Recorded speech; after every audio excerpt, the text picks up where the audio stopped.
discussion naman on the second part of steam power plant regarding sa ating power plant na topic. So let me read first the problem. Steam is the working fluid in an ideal Rankine cycle with superheat and heat. Steam enters the first stage turbine at 8 megapascal, 480 degrees Celsius, and expands to 0.7 megapascal.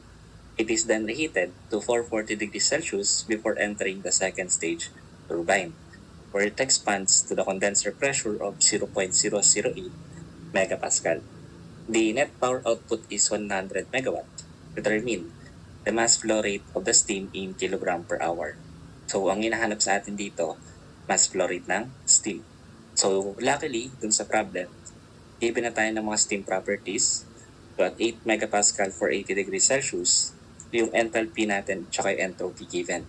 Same with 0.7, pati yung reheat na stage which is 0.7 megapascal and 440 degrees Celsius. Also, given din yung enthalpies natin and yung entropy for 0.008 megapascal or the condenser pressure.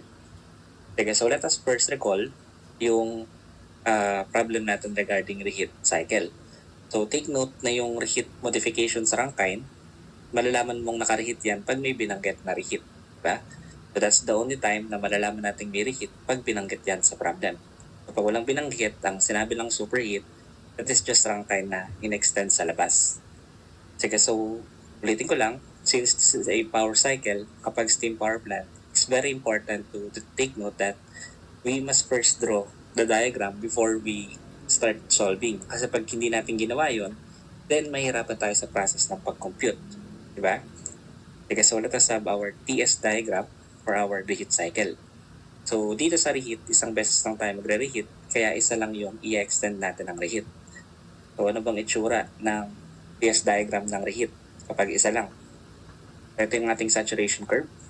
Ito yung ating reheat cycle kapag meron tayong isang reheat process. So yung another extension na pag ganito nung cycle, nung Rankine cycle natin, is basically the reheat process. So let us rename yung mga points dun sa ating Rankine cycle. Commonly, ginagawa natin 1 yung pagpasok ng turbine or yung intake ng turbine, which is ito yun. So that is our point 1. Then sunod-sunod na yan, expansion sa turbine, reheat process, expansion ulit sa second stage turbine, then rejection, then pumping. Diba? So therefore, ito yung TS diagram ng ating Rankine cycle with modification ng reheat. So, ang second step naman, pag nakuha nyo na yung diagram for our reheat cycle, is to have yung ating points. Diba? So, where we have 6 points sa ating Rankine cycle na merong reheat. So, ang susunod na gagawin is we need to know yung mga enthalpies at our particular points. So, there are 6 points, meaning there are 6 enthalpies that must be found, di ba? Anyway, before we solve yung pinapahanap ng problem, hanapin muna natin yung 6 na enthalpy na yan. So, ang gagawin natin, titignan muna natin yung mga portion na madaling mahanap yung mga enthalpy natin. So, ano ba yung mga points na yun, sir? So, syempre, yung intake ng turbine, kasi binigay yun sa problem, which is ito, 8 megapascal and 480 degrees Celsius. Ito yung unang pasok ng steam, diba? So, given ka ng property ng enthalpy and entropy nun. So, meaning meron tayong enthalpy. Similarly, ganun din yung intake ng turbine sa second stage after ng reheat. Given din kasi yung pressure, pati yung temperature, so automatically sa problem din, given yung enthalpy at entropy. Then, kung nakuha mo na yung dito sa 1 and 3, ano pa yung pwede pang madaling makuha? So, pansinin yung 5, di ba?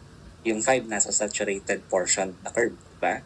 Since nasa kaliwang portion yon, then kukunin mo lang HF nung pressure na yan, then we have yung enthalpy sa 0.5. So, pag nilista natin yon, ito yung mga values ng enthalpy na nakuha natin. So, ito yung 0.1, ito yung 0.3, yung 0.5 naman yung HF ng condensing pressure natin. So, what we will do is, before we solve this, is we will store those values in our calculator. So, lahat ng enthalpy, lalagay natin sa calcu para pag kinuha natin yung kailangan, itadiretso na lang natin, di ba? Sige, so, meron na tayo na itong values ng enthalpy. Nakita natin, i-store muna natin sa calculator. So, bali meron tayong 3348.0 3348.4, i-store natin yun sa A. So, paano ba tayo nag-i-store?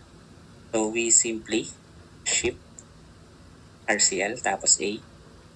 Then, yung 0.3, 3353.3. And so, i-store lang natin to sa C.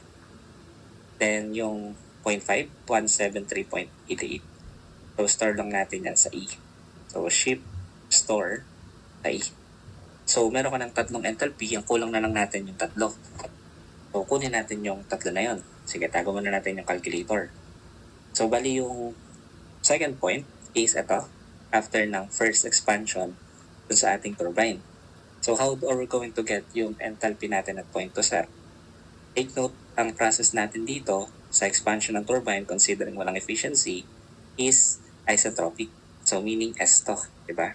And so, ito yung isentropic process natin.